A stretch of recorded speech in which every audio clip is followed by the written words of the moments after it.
5 resort sa isang destinasyon. Saan kaya ito matatagpuan sa isla ng Biliran? Oo, tama ang napakinggan nyo, 5 resort sa isang destinasyon. Kaya sa video ko na to, ipapakita ko sa inyo kung saan ito matatagpuan dito sa probinsya ng Biliran. Pero kung ngayon pa lang tayo nagkita, ako nga pala si Jun Rizalud, ang dating OFW, dating Marino, at ngayon ay isa ng baguhang content creator at isang baguhang entrepreneur. Alam nyo ba na dito sa Barangay Balakson, Kawayan, Biliran, mayroong isang lugar dito na napakaganda at napakaswerteng lugar dahil sa biniyayaan siya ng mapuputing buhangin at malinaw na tubig dagat. Pagka nanggaling tayo sa sentro ng Nabal papunta dito sa Barangay Balakson, Kawayan, Biliran, nasa 20 to 30 minutes ang biyahe kung may sasakyan tayo. At dito sa barangay na to, dito rin natin matatagpuan ang Mondelos Nature Park. Kasunod nito, ito na yung Kugon Beach Resort. Ang resort na to ay mayroong 5 resort na mayroon ding 5 may-ari. Mula sa entrance pababa, unang bubungad sa atin ay ang Top Hills Beach Resort. Kasunod nito ay ang Luzayas Beach Resort at ang sunod ay ang Kugon Paradise, Krilsi at Del Salvador Beach Resort. Ang mga resort na ito ay nag-uumpisa mula noong 2021 to 2022. Meron silang kanya-kanyang cottages na nagre-range ng 350 to 500 pesos ang renta bawat cottage. At meron din silang video okay dito na pwede nating rentahan. Kaya sa mga nagbabalak ng pumunta dito, kailangan nating magdala ng sarili nating baon o pagkain dahil sa wala po ditong nagtitinda o wala pong restaurant dito sa area na to. At sa 5 resort na to ay ang pinakaunang nagbukas dito ay ang Kugon Paradise. Naumpisahan nila ito nung kapanahunan ng pandemic. Ang pinakamalaking resort dito ay ang Krilsi Beach Resort. Meron silang mga rooms at meron ding function hall. Dito sa function hall ng Krilsi Beach Resort ay tumatanggap sila ng kahit anong okasyon, lalong-lalo na sa mga nagsiseminar. At pagka nirentahan natin yung buong function hall overnight, ito ay nagkakahalagang 3,500 pesos. At ang buong function hall ay magkakasya ng 80 person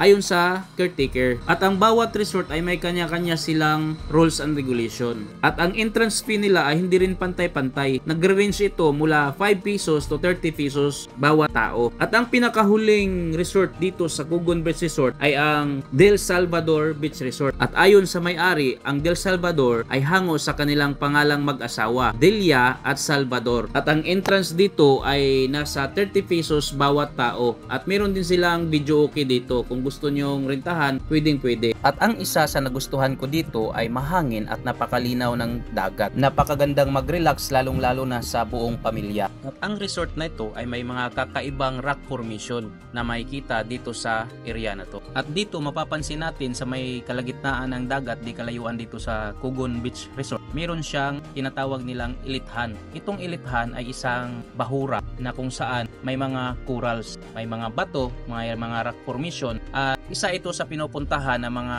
turista dito. At dito sila kung minsan nagswi-swimming para makita ang magandang coral dito sa lugar na to. At para mapuntahan ang bahura na to, pwede tayong magrenta ng bangka o motorbangka sa mga resort dito. Kaya guys, kung isa ka sa mga nabiyayaan o nakatira ngayon sa isang lugar na may magandang tanawin, panatilihing malinis at maganda ang lugar na ito. Alagaan natin ito para mapakinabangan pa ito sa mga susunod na henerasyon. Dahil dito, ang pinakakalaban lang naman natin dito sa Pilipinas ay ang kalamidad na hindi natin mapipigilan tulad ng bagyo.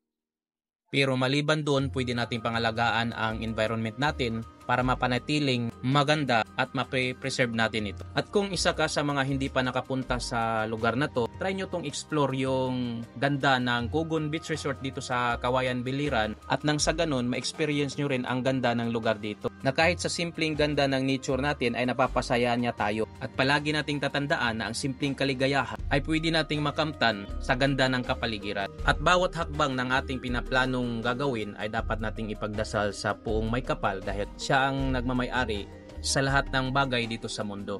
Kaya guys, hanggang dito na lang sa video ko na to. Kung meron kang natutunan at nagustuhan mo ang video ito, paki-like, share, and follow my Facebook page at YouTube channel, Just Daily. At kung isa ka sa motovlogger o grupo kayo na nagmumotor na pumunta sa lugar na to, at pagka nagkaroon ng aberya o problema ang mga motor ninyo, pwede nyo kaming bisitahin dito sa Cycle Care Motor Shop, Naval along Padre Inocente Street, Naval, Biliran sa proper dito sa Naval. Kaya abangan nyo pa ang mga magagandang lugar dito na i-upload ko sa page ko na to. See you next time. Brum brum. Bye!